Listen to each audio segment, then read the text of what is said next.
আল্লাহর কাছে আমি মন থেকে দোয়া করি যাদের 2-3টা আন্ডা বাচ্চা আছে বা ধরেন একটাই আছে, তাদের যেন আল্লাহ অনেক ধৈর্য বাড়ায় দেয়। তাদেরকে যে কী পরিমাণে ধৈর্যের পরীক্ষা দিতে হয় সেটা শুধুমাত্র তারাই জানে।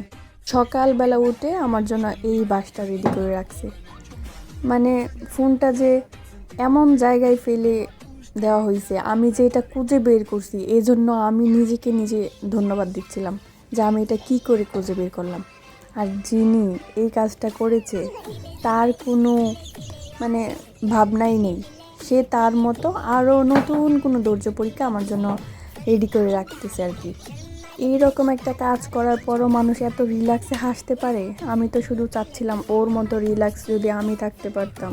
আমি কীভাবে কি করব বুঝতে পারতেছিলাম না, বুঝতে বুঝতে আমার অনেকটা সময় চলে যাচ্ছিল। আর এদিকে আবহাওয়ার অবস্থা কি বলবো, আবহাওয়া তো কয়েকদিন যাবৎ খুবই খারাপ, এই বৃষ্টি তো এই ভালো, মানে আমি শুধু চিন্তা করতেছিলাম যে বৃষ্টি হওয়ার আগে কিছু একটা করতে হবে আমাকে।